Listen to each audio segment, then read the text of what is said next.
This is Sports Talk, home to great debates and the hottest sports topics.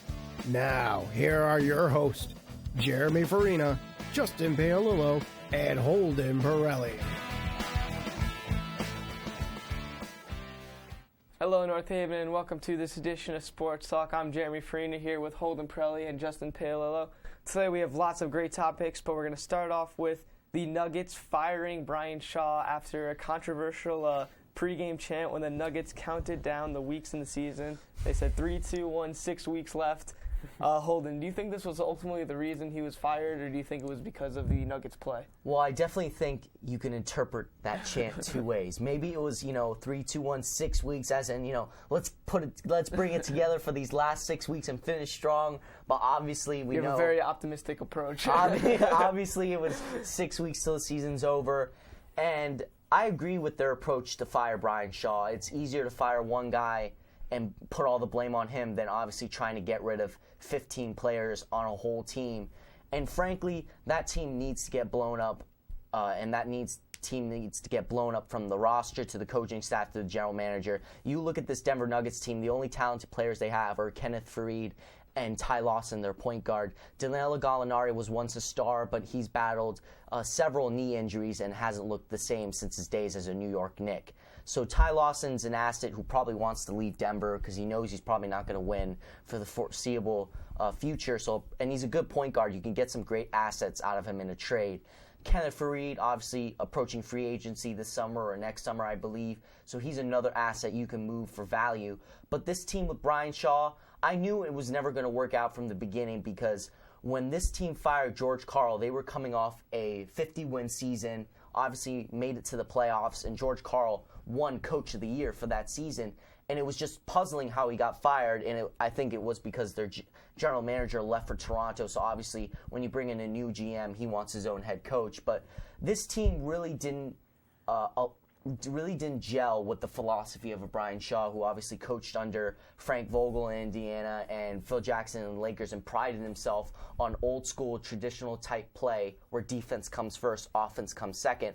And you look at this roster, and they were obviously more talented on the offensive end than the defensive end. George Karl's philosophy was very unique in terms of offense, and they thrived on that, really. So this team didn't really match up with the coach, and I think this is a great decision for the Nuggets to let Brian Shaw go, blow everything up, go for a total rebuild, and Brian Shaw can go and coach somewhere else. He's a talented basketball mind, a great defensive coach. I think he'd be a great coach for some other young teams in the league, but this Nuggets team really didn't buy into Brian Shaw after coming off a 50-win season with George Karl. I would say that Brian Shaw is, I don't think he's the biggest reason why they lost, but he clearly didn't have the team under control.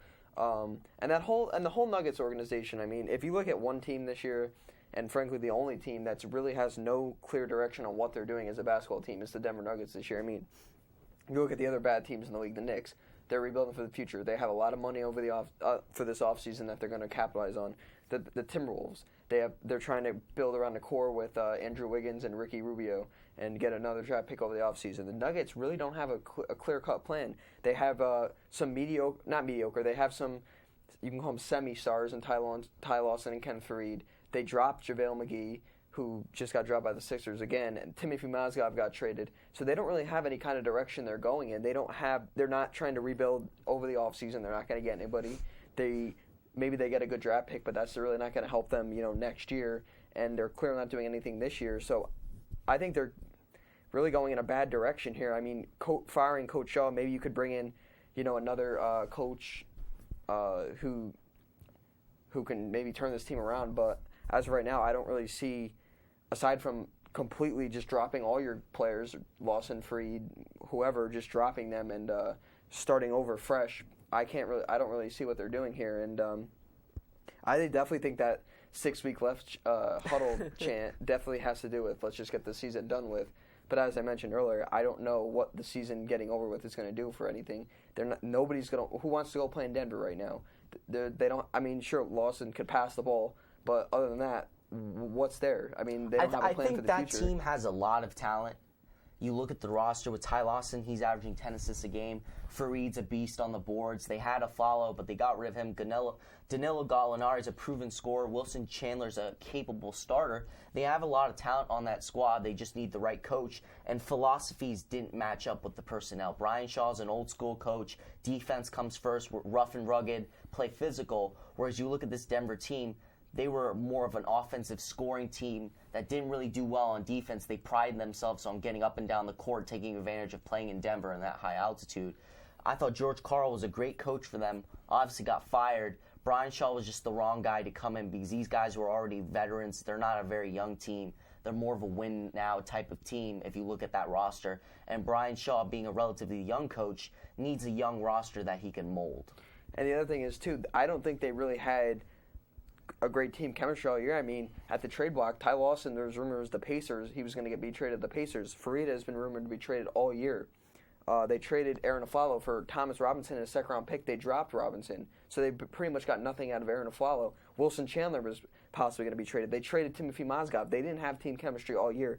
I don't see what this team's going, and I would think the only way to save them at this point is if they could somehow get a free agent, which I think is unlikely, if they can draft somebody who turns out to be the next NBA superstar, or if they get a good coach who can lead this team to victory with some young talent. Because as you mentioned, Holden, they do have talent there. I just think they need to bring it all together. But I just can't see that happening over the next 2 years. And there's rumors that Mike D'Antoni could possibly be the next coach there. Hasn't had the greatest record over the past couple years, but who knows? Awful. I know you're pretty happy. You think that would be a good move, right, Jeremy? No, Mike absolutely D'Antoni, not. the Nuggets?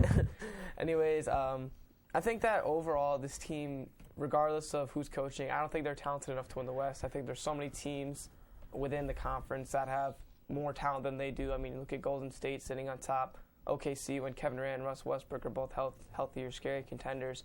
But overall, I think that this is a good move. You have to make some move to define your franchise. Like Justin said, they don't really have a direction at this point. And like Holden said, the chemistry wasn't really working. The philosophies weren't really on point at that point. So I think that overall, I think they're going to trade Fareed eventually. Maybe it's this offseason. Maybe it's during the season next year. But I think that move's going to be made. I think they'll end up trading Lawson because they're either going to have to tank or they're going to have to find a free agent, which, like Justin said, is unlikely. Exactly. So I think that eventually they're going to make a move, whether they're trading Fareed or Lawson or maybe both of them. And then obviously they'll be in the position to tank, I guess you could say. But overall, I think that this was definitely a step in the right forward because he clearly didn't have control of the locker room with the team counting down the weeks ending to the year. And then overall, I think that's just a better move for him to move on. Like Holden said, he can coach anywhere else he wanted to with a younger team that will buy into his philosophy. But right now, I don't think Denver was the right spot for him to be. And I don't think Denver is really in the right spot in general right now. And just quickly to add on what you said about Lawson and Fareed, I think Lawson should be traded. If you're going to have to trade one of them, I think it should be Lawson. He's getting older in age. Fareed a lot younger than him. And I think Lawson would be better suited on a more of a team that's close to a championship, while I think Fareed is a better player to build around because let's say you keep both those guys. When they're ready to go and win a championship, Lawson's going to be mid-30s. So you're probably going to be looking for another guard anyway. So I think, if anything, you got to trade him now to a team like the Indiana Pacers, who I thought would have been a great trade. Maybe you can get a guy like George Hill to hold down the fort for a little bit. Yeah. Maybe got another young guy. So I just think Lawson should be the one who should be traded. Not that he's a bad player. Just I think it would work for both sides. I think it would work out great. But moving on, obviously we've talked about the NBA MVP countless times on this show. Justin seems to like James Harden. Obviously LeBron James is a guy that no one has really talked about recently, just because either he's been out or the Cavs have been struggling. But now they've won, 18 of 20. They went on a big streak. Should he be put back into the MVP talks? What do you think, Justin? Should LeBron? Obviously, the best player on the planet should be in the MVP talk almost at any point in the season, but not this year. I think this is James Harden's year, or Curry, or Westbrook. Out of the 3 out of the 4 guys, I just think it's going to come down between those guys, unless LeBron keeps up his near triple-double averages for the rest of the season. I mean, if you look what he did against the Rockets in that OT loss, sure, he dropped 37 points, but he was 15 for, I forget what, he shot, I believe it was like 10 more shots than James Harden did, and only scored 5 more points. He also only made 11 free throws, missed 11. He made 3, missed 11 free throws, including 2 that would have won them the game in overtime. So I just think you have to hit your free throws if you're in that situation. It's just not his year. I mean, sure, he's been playing great as of late, but earlier in the season he wasn't playing as LeBron usually does. And I think we mentioned on the show before, when you're a guy like LeBron, what he's averaging right now is almost what is expected of him. I think if he's going to win more MVPs, I think he's got to go above and beyond that. And if he is going to average what he's doing now, I think it's got to be more consistent throughout the season. But this year I'm going with James Harden to win MVP. I think that game with LeBron and Harden, LeBron rested a game before to play and then played Houston, and Harden came out on top. I mean, you could say what you want about him kicking LeBron with a low blow, but that was just a little side note there. But definitely I'm going to go with James Harden here. I don't think Curry has enough just because of all the talent he has at Golden State, and I think Westbrook, just because he's so injury prone, I think he'll probably miss a few more games throughout the season. So I'm going to go with Harden winning this, but never count LeBron out, but I just don't think this year is his year. Yeah, definitely for MVP consideration, I'm heavily considering Jimmy Butler and Brandon Knight for this award. These young guys have been proving that they're very talented. No, I'm sorry. Jimmy Butler's winning Most Improved Player, no doubt. He's out at like all. 3-6 weeks. I mean, in all seriousness, and Larry's out of the league. In all seriousness, at the beginning of the year, I thought it was going to be Steph Curry this year who was going to cinch that MVP award for this season, but he's fallen off as of late. I mean, he's still averaging 24 points and 8.5 assists, but I think his success has been shrouded by so many talented players on that Golden State squad. Draymond Green, Harrison Barnes, Iguodala, David Lee, Klay Thompson, the list goes on. And they're doing very well as a team. It's not just one guy kind of carrying the show. And I definitely agree with you, Justin. I'll give the award and the nod to James Harden. He's averaging 27 points on almost 7 assists on a nightly basis. He's shown up in big moments. And Dwight Howard has been out for a considerable amount of time, and James Harden is still winning without Dwight Howard. Yes, they have Josh Smith, but he's not the star that Dwight Howard is. And I've been very impressed that, especially the Rockets beating Cleveland without Dwight Howard, and that was a lot because of what James Harden did in that basketball game.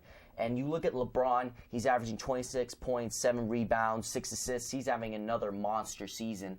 But I feel like the NBA needs a new face, a new MVP for this season. He is the best player in the world, but at the same time, his play has been inconsistent. It has come and gone as the season's gone along. Cleveland has been up and down as of late, and he's just been inconsistent for my taste. I'm going to give it to James Harden for his consistency and how he's played without the parts around him.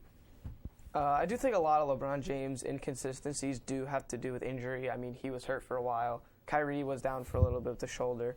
So I think overall, LeBron James, when he's healthiest, I think he puts up those numbers consistently.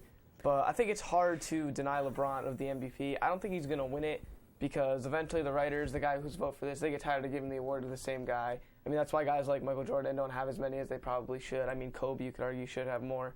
But overall, I think that LeBron is definitely the most deserving because it seems like when he's not on the court, I think Cleveland's 2-8 or something like that. They're not the same team without him, despite having 2 other stars on their roster like Kyrie Irving and Kevin Love. But overall, I do think this should go to LeBron. James Harden obviously is having a great year. There's a lot of guys around the league that are playing well. I thought it should have went to LeBron when Derrick Rose came out and won the MVP, but obviously the writers want to vote for someone else, so you can't give it to him every year. But I think if this guy's the best player on the court every time he goes out there, it's hard to argue against it. And he's been putting up the numbers recently, given he may not have at the beginning of the year, but coming down the stretch, it seems when a lot of people were counting the Cavaliers out, maybe saying they're not ready to be contenders, it seemed like he really brought this team together and they were able to contend down the stretch, going on that big win streak they went on and winning all those games that they did. So I think that LeBron has definitely proved that he could be the MVP this season. I don't think he's going to get it, but I think all aside, I think LeBron is the best player in the league right now, and he deserves to win that award. Moving on, we're going to talk a little bit about the NFL. Obviously, the draft is coming up soon. The free agency is starting in a week. Jameis Winston went on a visit to Tampa Bay.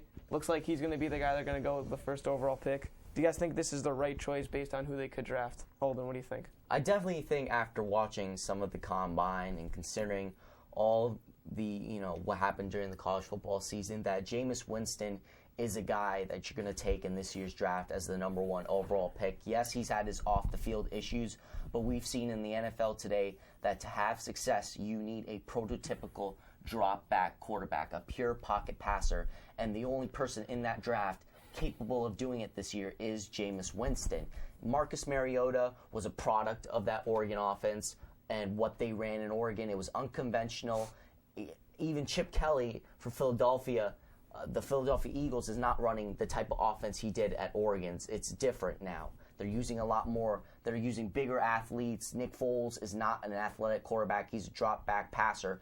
But I would definitely take Jameis Winston. 6'5", 235. He's a solid quarterback. He's tough. He hasn't missed a game for Florida State due to injury. He hasn't missed a single start. He's obviously won championships. He's a proven winner. He's had his off-the-field issues. And when you consider that against Marcus Mariota, who hasn't had any off-the-field issues, I'm going to take the guy who I know can be a pocket passer over Mariota, who's never really thrown three-step, five-step, seven-step drop passes in his college career at all. He's a great athlete, but I don't think he has a feel for that quarterback position.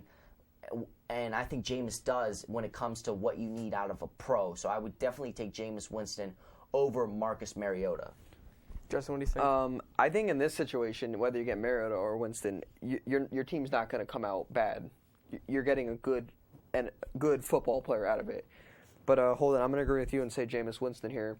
Like you mentioned, you need a good drop-back quarterback. And I think another thing you get with Winston is, yeah, he's a drop-back quarterback, but he could also run with the football too, similar to a Cam Newton, where... Not very much. He was more of a drop-back passer, and he ran a 5-second 40, which is not very good. That's typical. But he's no Big Ben either. He can move with the football. So, and obviously with Mariota, you're getting more of a Colin Kaepernick type player who's going to want to run around with the ball versus drop back. So I honestly think whatever Tampa Bay wants to do moving forward, I mean, they have a good running game already, so I think you need to go with Winston here because you're not going to need running from your quarterback because you have that in a running back. So, yeah, I think you have to go with Jameis Winston here. The only thing, as you mentioned, Holden, with the off-field problems, he is going to be near his old college. Not that he's going to go back and party every week, but that could be somewhat of an influence. I think if, let's say, he goes to the Jets, I think that would be almost like just get him far away from where he was, maybe a fresh start. But I think almost going to Tampa, it's like, not much farther than where you just were. So it's nice for a pro, no state income tax. He can make as many dollars as he can make. And I agree with you, Justin, to the point that Tampa needs a drop-back guy who can get the most out of their skill players. They have a running back in Doug Martin, and they have two stud receivers in Vincent Jackson and Mike Evans. You don't need Mariota, who's probably going to run 50% of the time. You need a guy who's going to stand back and throw that ball. Then you're taking away from Doug Martin's game. Right, and you're taking away from the production of Vincent Jackson and Mike Evans if you're just going to have a quarterback running around all day.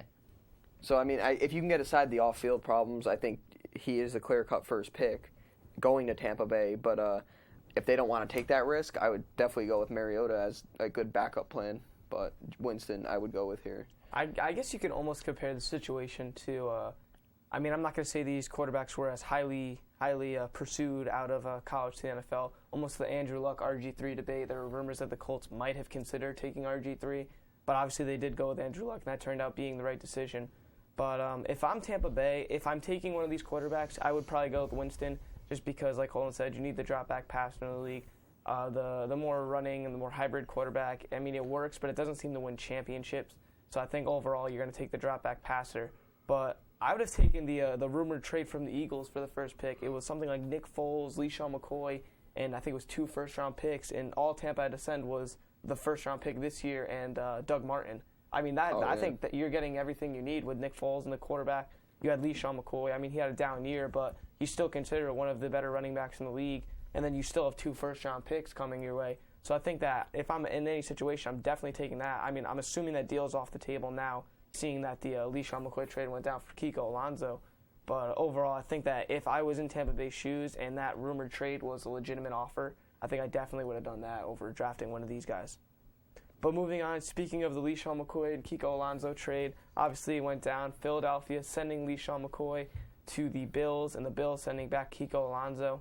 Holden, what do you think of this? Do you think this was a good move, bad move for each side? This was a great move for Buffalo because the Buffalo Bills defense this past season, without Kiko Alonso, who obviously missed the year with a torn ACL, still ranked 4th in the league.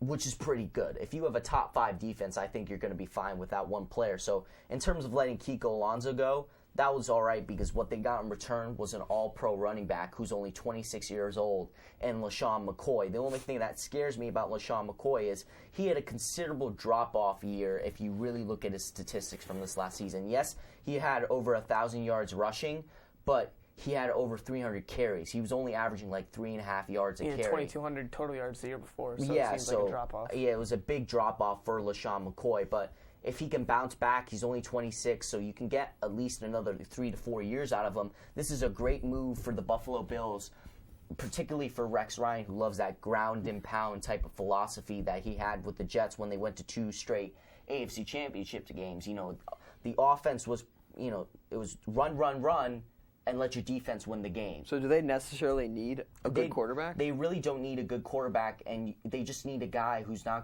to make a solid guy. He's just got to be good enough. He's not going to turn the ball over, make poor decisions with the football, and they got that in a veteran in Matt Castle, who they just traded for. He's a veteran. He knows where to go with the football, and he's good to get that ball into the hands of Sammy Watkins, who's their playmaker on the outside. I mean, that's really all you need for this team with a 4th-ranked defense that's predicated on that pass rush with Mario Williams, Kyle Williams, and Marcel Darius, and the list goes on and on. Really, all this defense can win games for them. They just need to stay in the game with that running attack, and now they have it with LaShawn McCoy.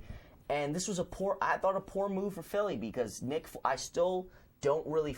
not fully buying into what Nick Foles is selling. I really don't think he's the quarterback of the future because he had a down year before he went down with an injury compared to 2 years ago when he threw 27 touchdowns, only 2 interceptions. And this LaShawn McCoy was that Philly offense, besides Jeremy Maclin, of course. I mean, those 2 guys were the 1-2 punch for Philly. And now I think Chip Kelly has that Bill Belichick type of ego where he's saying, my offensive system makes the players, not the other way around. Just like Bill Belichick says, my defensive system makes the players, not the other way around. So I think Chip Kelly's much like Bill Belichick, cut from the same cloth. They think their system really is what drives the success, and I think at this moment they're wrong because LaShawn McCoy is a once-in-a-lifetime running back, and now you have no running back. It would be different if they had a quality second-string running back, but they don't, so obviously they're going to have to go into the draft and find somebody.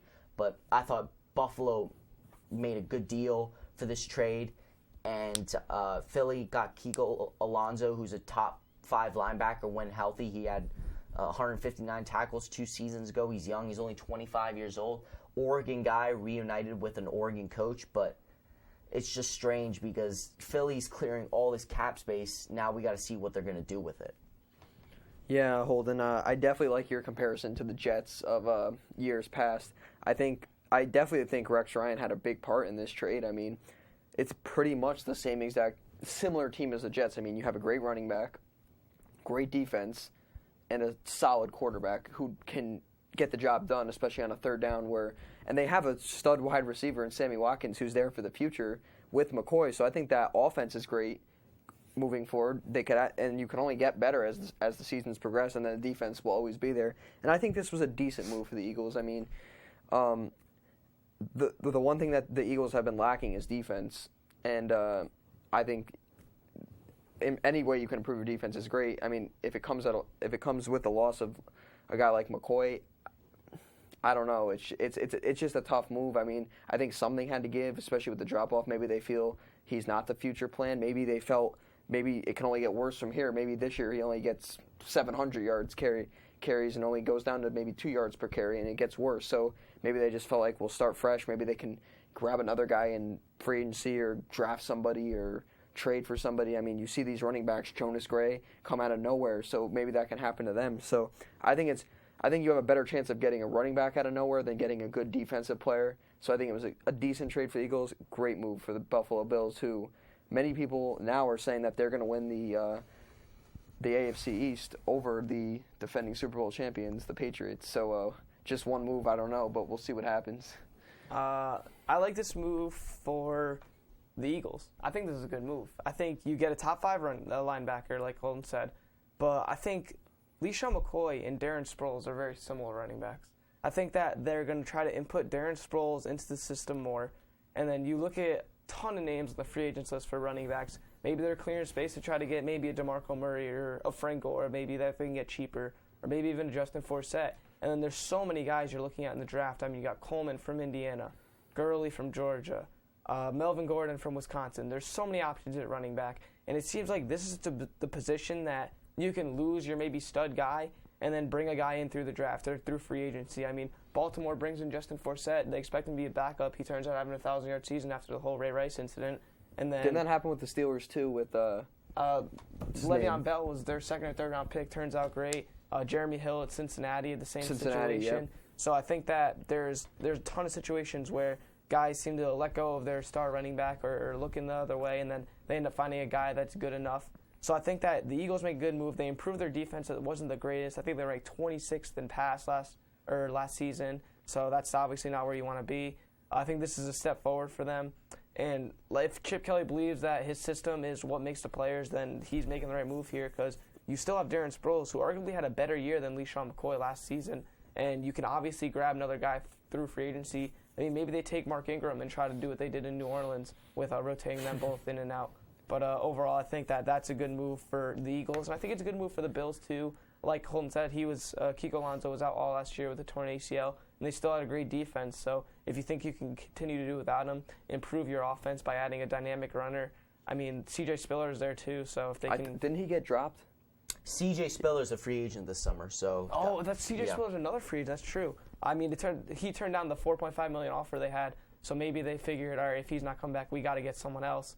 And then, I mean, I think if they are able to add one more guy, too, I don't know if Fred Jackson's still on their roster or not. I mean, it seems like everyone thinks he's done, and then he steps in and plays well, even if he's just a change-of-pace guy. But overall, I think that this is a good move for both teams. And I think the Eagles, I mean, they give up their arguably franchise player on the offensive side, but I think that this was a good move for them. They're going to be able to rebound from it. I mean, it was obviously a cap-clearing move because they got over $10 million off their books, especially Jeremy Maclin's a free agent who they really need to re-sign. They have no cornerbacks on that roster. They got burned consistently last year, so they're obviously going to throw some cash at a cornerback, maybe Byron Maxwell out of Seattle. And like you said, there's a bunch of talent. It was a great deal for both sides. I just think that the Bills got the better end. The Bills got the better end because that was really, if you can't get an elite quarterback right now, the best thing is an elite running back, and they got that in LeSean McCoy. Especially if you're going to pair him all with they had to give guy. up was Kiko Alonso, whereas the Eagles have to give up LeSean McCoy, and hopefully they can be smart in the draft and strike gold, and that's always, iffy. Hit or miss, or they can throw a boatload of money at another running back that they can get for the foreseeable future. But I think in terms of being confident that you turned out with a good value, that would be the Bills, whereas Philly, now we need to see what they can do with this move. So Philly has great potential, and you they think have the Bills great are right. potential. You think the Bills whereas are the great. Bills are, you already know what they got. We can evaluate it right away. And moving on, obviously, free agency coming up, a lot of big names. I want to know who, if you guys were GMs, who is the number one guy you would pursue? I mean, you guys got Ndamukong Suh, Terrence Knighton from Denver. You got DeMarco Murray, Frank Gore. Marshawn Lynch could be a free agent. Tons Des of guys. Bryant. Who do you guys? Des Bryant got tagged, but yeah. If he was up there, Holden, who are you throwing a boatload of money at? I definitely think I would throw a boatload of money at, probably have to be Ndamukong Suh, because Ndamukong Suh was the anchor on that defensive line for Detroit. Without him, they fell precipitously in their rush stopping defensive category. Like the yards they allowed per rush, that court, they went from like 3 point something to like 5.2 yards a carry without Ndamukong Suh in terms of stopping the rush. And I think this guy's one of the best interior pass rushers in the league, has had double-digit sacks in multiple seasons. He's a force to be reckoned with on that defensive line. Really, the only notable name for that defensive lineman in Detroit. He was the only notable name. I think you throw a boatload of money at him because he's a game changer at that position. And when you look at the other positions, he's the really only talented defensive player, because you look at the other positions, you have the Darrelle Revis, but after that, Darrelle Revis, maybe Devin McCourty for the Patriots, but those guys are probably going to stay in New England. Then it becomes an offensive-oriented free agent market with a lot of wide receiver talent. I just think that defense comes first for a lot of these teams' needs. A lot of these teams need good defense players, and Ndamukong Suh is the number one guy on my list. I like the Ndamukong Suh as far as talent goes, but he has his fair share of I don't want to call them maturity issues, but just some issues, not even off the field, but on the field, like with stopping, just misconduct, just things that should not be happening in the game. So I think if you're the Detroit Lions, you got to throw a lot of money at him. But if I'm a team that wants to be a little more conservative, I think you have to be with him. But I think with DeMarco Murray, I think DeMarco Murray is a great guy you can get. I mean, he is getting older. He's not that old at this point, but running backs get old pretty quickly. And he is a fumbling threat. I mean, he's always, for his whole career, he's always at risk of fumbling when it's big. I mean, that's been part of the reason. I mean, people always blame Tony Romo for it, but Murray did have his fair share of fumbles. But this year, coming off a great year, most people had him as their MVP for most of the season until Rodgers and J.J. Watt started, really picking it up. But I think if you're a team like the Philadelphia Eagles that has money to spend, I think for the right situation, I think Murray is the best high-risk, high-reward situation. So I think Murray would be the best possible guy if you're going to throw a lot of money at. I think it would be Murray. Is Murray's production legitimately valid? Because that Dallas offensive line was yeah, you got to wonder if it's a product of the system. Yeah. Because of how talented that line is. Because we saw Julian Randle go in there for Dallas. No, that's what I'm saying. If I'm Dallas, I'm not really worried about throwing a lot of money. Because I feel like Randle you saw what they did. You can have anybody run with that franchised offensive Dez. line. He was priority number one because Randle went in there and he put up some decent numbers. Yeah, that's why I feel like the best solution for them might be within the organization. So I think it's hard to really pursue I think if you're a him team like the Dallas. Eagles, though, like you mentioned, I think you have to go big with DeMarco Murray as a guy who could run with Sproles. And but I just think Murray's a game changer, personally. I mean, he just runs through people. I feel like if anybody can do it in an older age, I think it'd be him. I think he could run till he's 33, 34, while most guys can't. So I just think he already had a ton of carries last season, and it didn't seem to really hurt him that much, other than he had the hand injury. But I mean, if he's able to be a workhorse like the way a team would want him to be, then you could consider throwing a lot of money his way. But I do agree with Ndamukong Suh. I think that he is probably the guy here. If you want to go a little cheaper, get a smaller guy to play the same position. I mean, Terrence Knighton from Denver obviously had a great year. Pot roast. I think he could step in and be successful as well. But I think Ndamukong Suh is the guy that a lot of teams are going to be going for. I think he's definitely going to come out the best out of this class. Any really wide receiver on here. I mean, you got Randall Cobb, Jeremy Maclin. Both those guys are game changers, can step on any team and really produce. I don't think Randall Cobb's going to be going anywhere just because he's got Aaron Rodgers throwing him the ball. It's hard to really say no to that as long as they're giving him enough that he wants money-wise. But the top guy I would pursue would definitely be Ndamukong Suh. DeMarco Murray is definitely a guy you can as well. I just worry about he's had a lot of carries, and if he is, like Holden said, a product of the system he's within.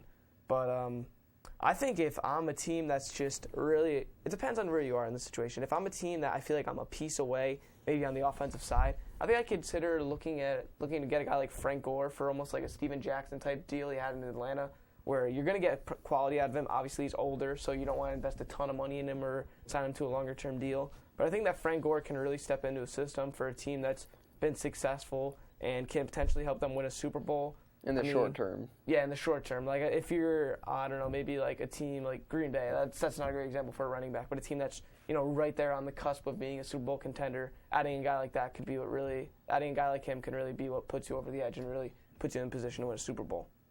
I mean, I just want to throw another name because you mentioned him earlier. A lot of people were talking about who's the best wide receiver in this free agent class. Was it Demaryius? Was it Dez? I think value-wise, it was frankly Randall Cobb. Just for the fact that he catches a ton of balls. He catches a ton of balls. He's versatile. He can come out of the backfield, screen game, deep passing game.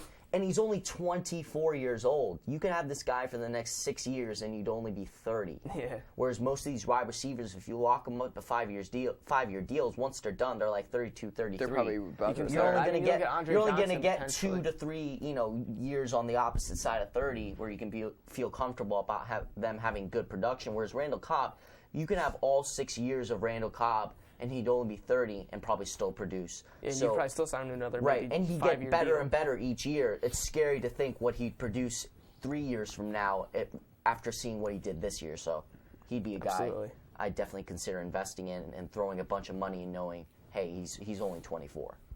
And then the next question I have for you guys is, what do you think the best spot for a guy to land would be on a different team? So if we're talking about Randall Cobb, do you think he'd be best maybe in Dallas or Denver or something like that? My guy here, Andre Johnson, there's obviously been a lot of talks. He's got 2 years left on his deal, but Houston said they were going to use him less. He was going to catch 40 balls compared to the 80 he caught last year. So he said he wanted out or a trade. I think if the Patriots get Andre Johnson, that is a scary situation. I mean, that offense won a Super Bowl, and they really didn't have a stud wide receiver. Right. I'm not saying Andre Johnson is still a 1. I'm saying I think he's like a borderline 1, maybe a 2. It could be like Randy Moss Part 2. Right. I think that could be a serious combo. Tom Brady throwing the ball to an Andre Johnson. I mean, this guy's getting older, but he's still a legitimate receiver. He's still got the vision he needs. I mean, he maybe doesn't have the same speed or strength. And he was like the number 2 guy this year because DeAndre Hopkins, who was a first-round pick, he really broke out this year. You just slide him right into that offense. He doesn't have to be a number 1. You got still have Gronk, Gronkowski. You still have Edelman. guys that come back. Edelman caught a ton of balls. I think that if you slide him into that offense, that just makes them that much more dynamic. I mean, they have a good running game with whoever's in the backfield for them. It seems like anyone worked out. And then the defense, obviously, if they're able to maintain the guys they have, I think it's good enough. And they signed Andre Johnson. I think that becomes a clear-cut AFC favorite, if they're not already the clear-cut AFC favorite, to head back to the Super Bowl. I mean, a guy for me would be, again, Randall Cobb. And in this case, put him in New Orleans. Put him in New Orleans with a creative offensive genius like Sean Payton, who is so versatile with his offense. I mean, you look at what he did with Darren Sproles, with Brandon Cooks, Jimmy Graham, Marquise Colston. They need another Darren Sproles-type player, a versatile player who can line up at receiver or catch balls out of the backfield or run it through the middle. And Randall Cobb is a triple threat. He can do everything on the field for you. He's a dynamic playmaker. He would be perfect for a coach like Sean Payton. And they obviously have Drew Brees. That would be an ideal matchup for me to think about. I think that would be a great move. But obviously, New Orleans is going to need to figure out if they have the cap space. That's just fantasizing, really.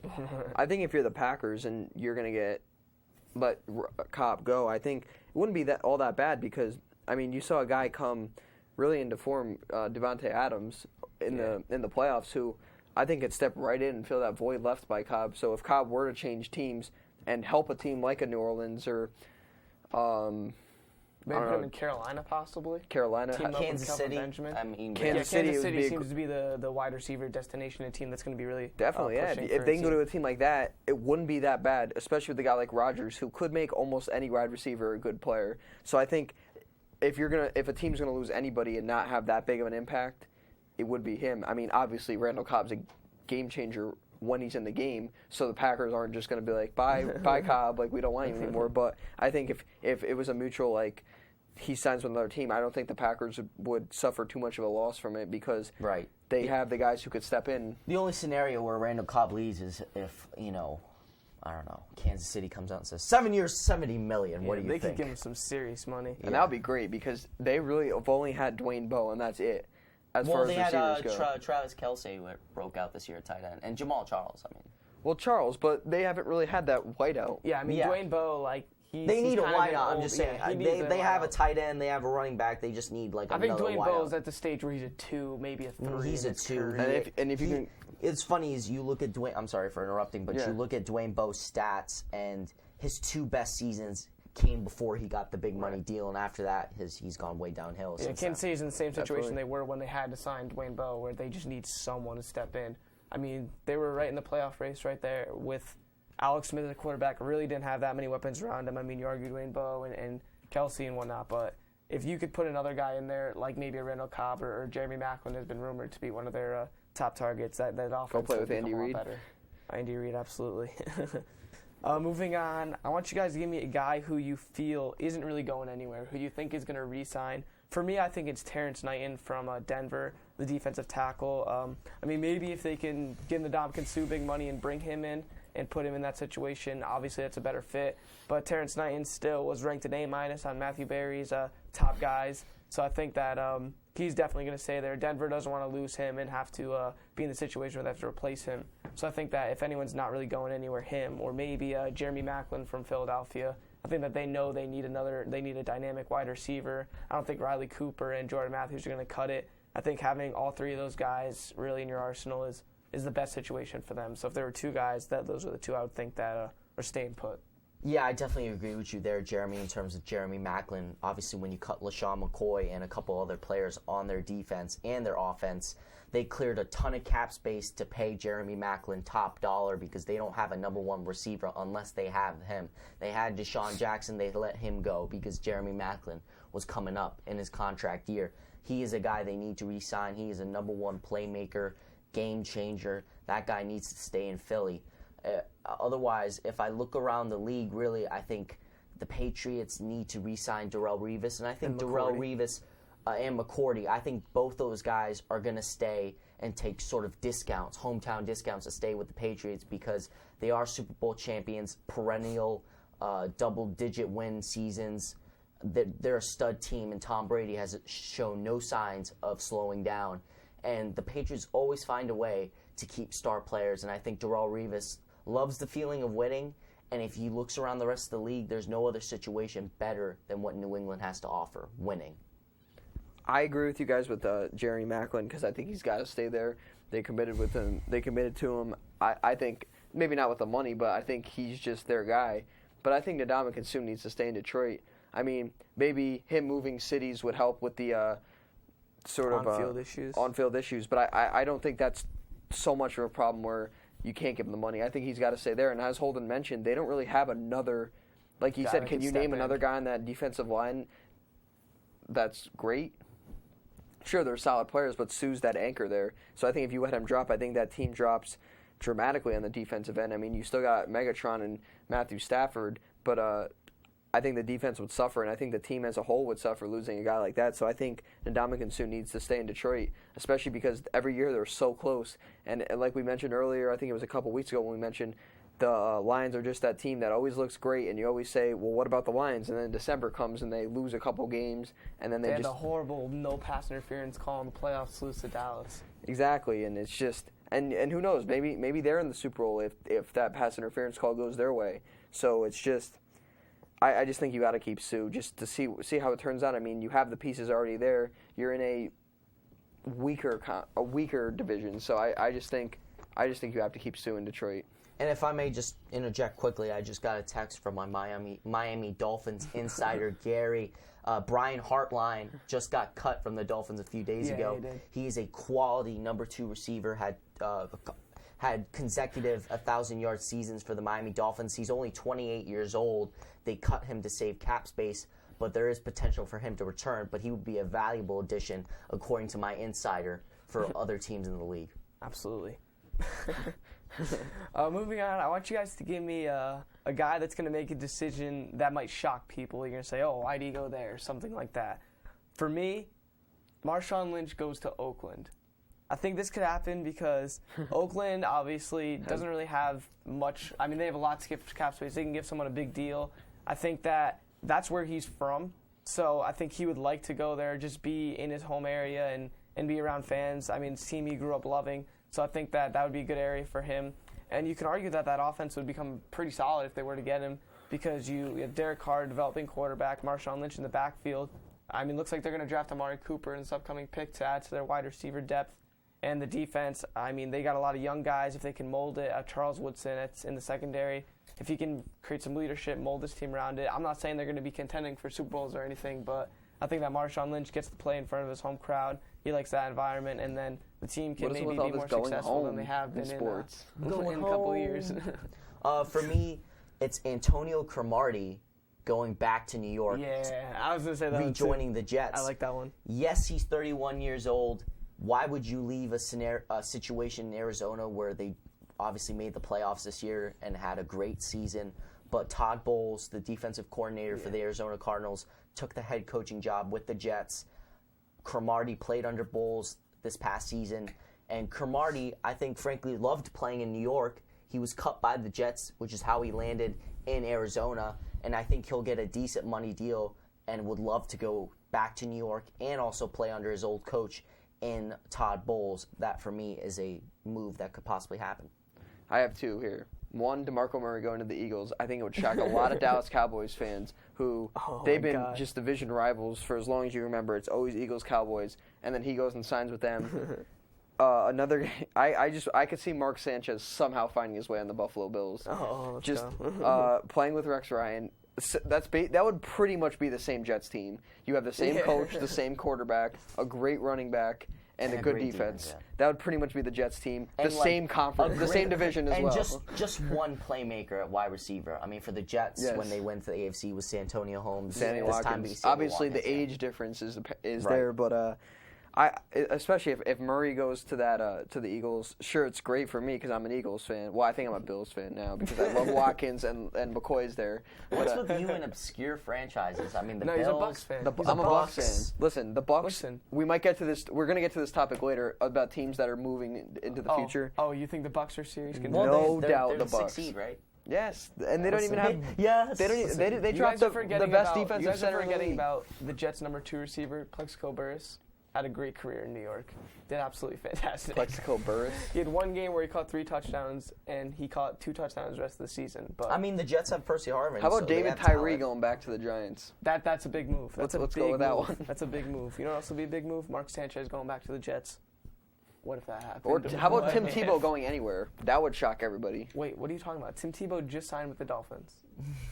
He signed with ESPN as an analyst. He's challenging Ryan Tannehill for the starting job. I haven't gotten a text from my insider yet, though. You know what I'd like to see? Tim Tebow doing a report for ESPN, reporting, and then he gets a text from a team his agent. You just got what signed. If he did a report on a quarterback controversy, and he's like, I would beat both these guys out in camp. Give me a shot. He's like, I don't know what you guys are seeing, but I would be there, right there. He's interviewing the coach in warm-ups, Why don't you sign me gear. to a deal? Let's go right now. He's like the reporter about him getting signed. Oh yeah, he's like, I just heard that Tim Tebow was signed by the Miami Dolphins, and then he's like, guys, that's me. Anyways, I got one more topic for you guys for NFL free agency. Out of all the teams in the league, who do you think is going to be the biggest spender? What team's going to go out and try to acquire some big names? Holden, do you have any ideas? I definitely think it's Philadelphia. After all the cap space they cleared with LaShawn McCoy, Trent Cole, Kerry Williams, all these big names on the Philadelphia roster, they got rid of all those guys, cleared a bunch of cap space, I think almost $50 million. I think they're going to spend a lot in this upcoming free agency period. Otherwise, Oakland Raiders, they didn't spend much last season. They have a ton of cap space. And possibly Jacksonville. I heard that they have a bunch of cap space, and I think they would be enticing. Other than 76ers NBA? Yeah, they would be enticing. Warm weather, no state income tax. It would be beneficial to play in Florida, and I think if they get the right free agents, they could possibly contend. Holden, I pretty much going to say the Eagles and the Raiders as well. I mean, Jeremy mentioned the Marshawn Lynch move. I think that would be good for them. And they obviously have that would be a great move for Marshawn. He goes home. They have more than enough money to pay him. He could just be making a lot. He has no media because who the hell cares about Oakland? Listen, Oakland with the Warriors right there. They have some decent media. He at his press conference. And he's going to be making bank playing for a team and they might be decent. They're not Derek Carr, you can argue, is a developing quarterback.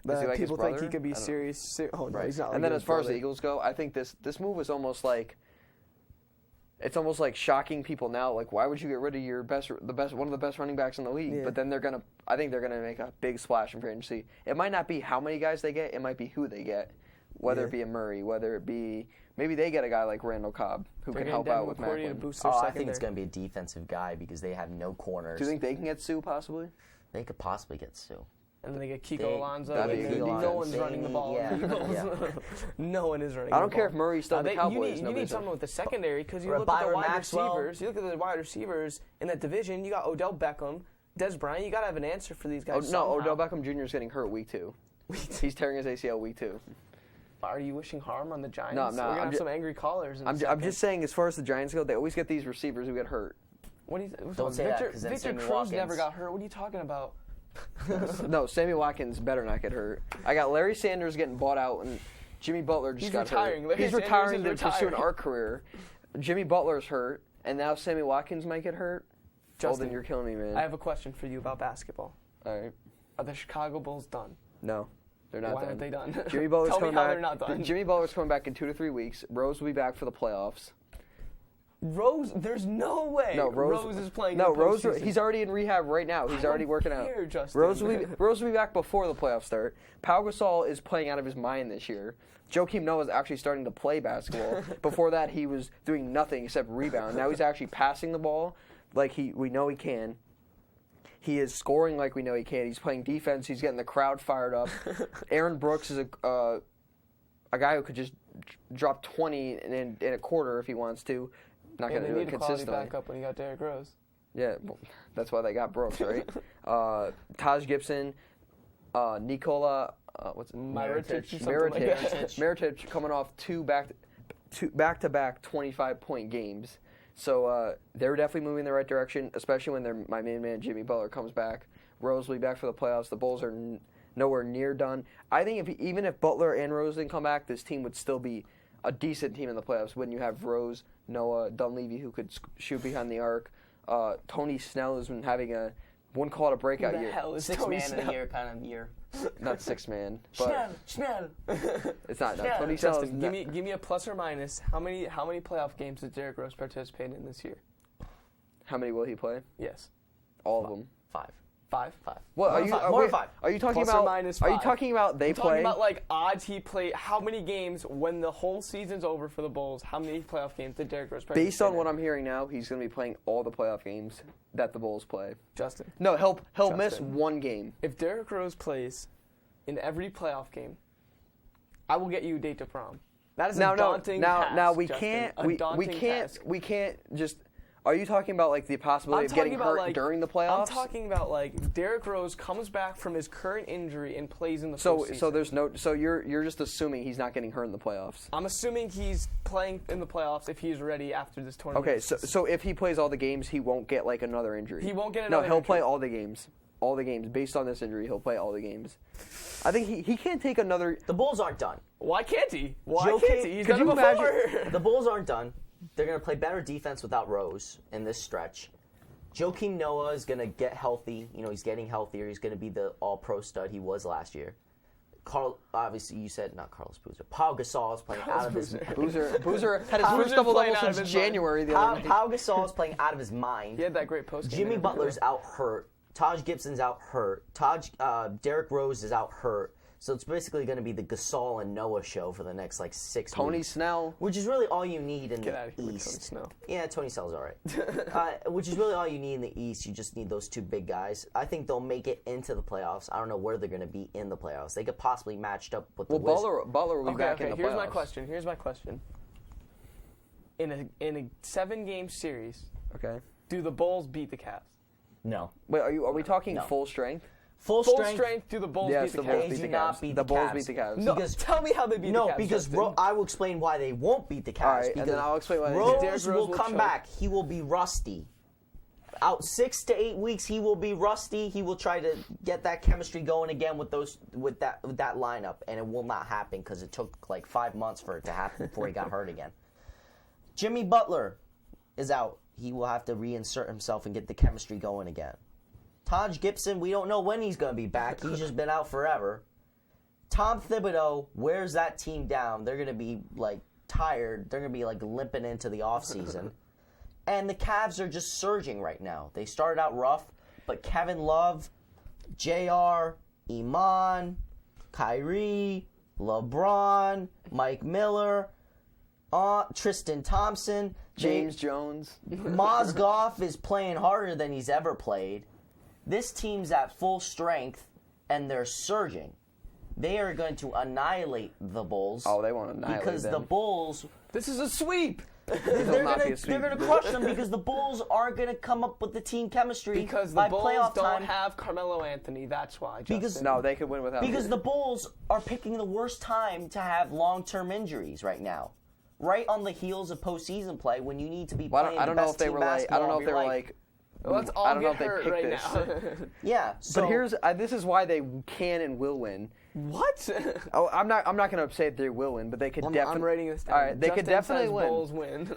Derrick Rose, I feel he's going to prove something in this. He's going to prove that. Oh, yeah, no, he's all gonna- he has to he's do gonna is prove all that he he has to doesn't do is play in the score. big time. He doesn't have to and 5 assists a game, 20 and 5. That's all he's got to do, and he can do it. he's proved. Jimmy Butler is the best. Enough. Jimmy Butler is the best These past on-ball 2 defender in the seasons. league. I've given up. He's the best. I said he would be MVP. Yeah. Holden early season. gave up on Derrick Rose. That means it's all over. I'm not giving There's up on him. no way. Derrick Rose was playing great before and in the few games after the All-Star break. And then he Oh, ruined wait, it. what happened in the few games after the All-Star break? He tears his meniscus. Oh, but he's really? ready to Dude, go. like, Everyone's Rose like, has you're a playing so knee great. problem? And Derrick Rose is like, I'm back. Listen, Jimmy Butler's the best LeBron defender in the league. Who cares?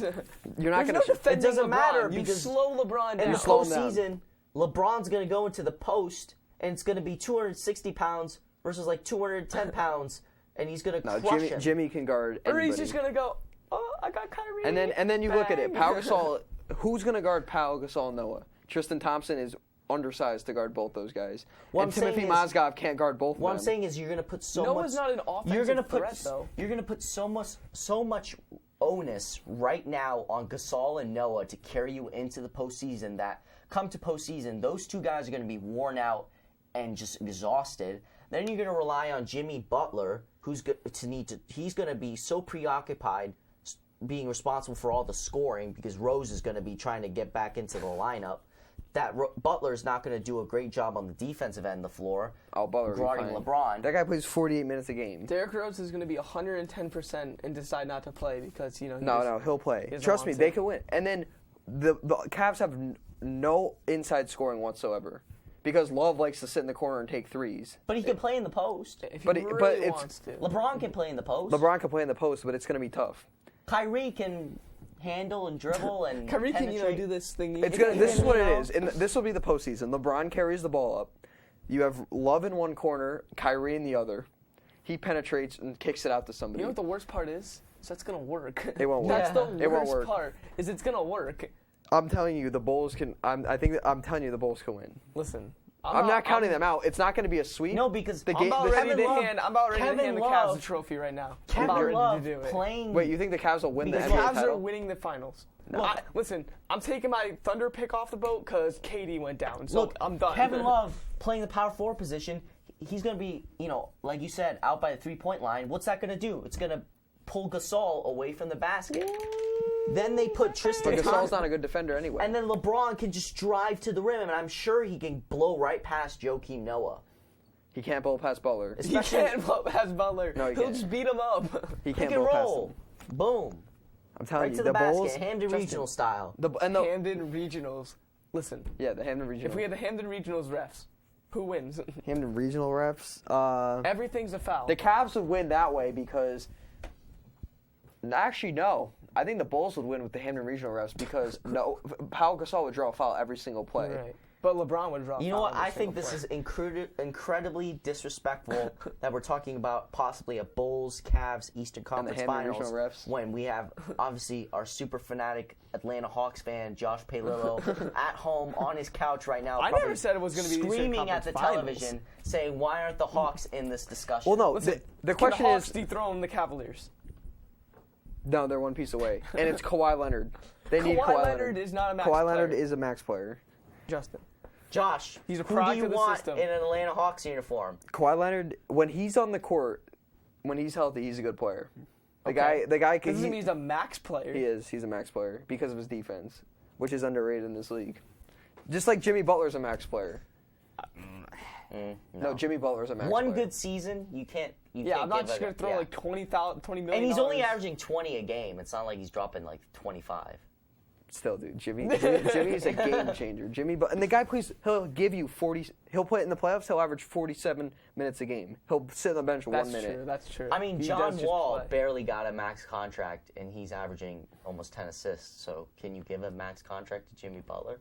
I think you have to. John Wall's nasty. John Wall's a good John player. Wall's so good. But John Wall arguably only had one good year, Listen. and they gave him close to a max deal. Listen. The Cavs are winning the finals. No, I don't think they are. The Cavs are winning the finals. Can the Cavs beat the Memphis Grizzlies? Yes. I don't think they can. Yes, they can. Who's going to guard Zebo? I don't care. Zebo's Who's gonna going to guard feast. LeBron? Jeff Green. Are you kidding me? Jeff Green? No. Obviously, there's no stopping LeBron, but he can do enough. Listen. We But got the 30 Grizzlies- seconds left. LeBron can't We're score saving 100. this for next week. Are the Cavs the favorites to No. win the NBA Finals? I'm Jeremy Farina. I'm Holden Pirelli. I'm Justin Palillo. We'll see you guys next week. Listen, the Cavs.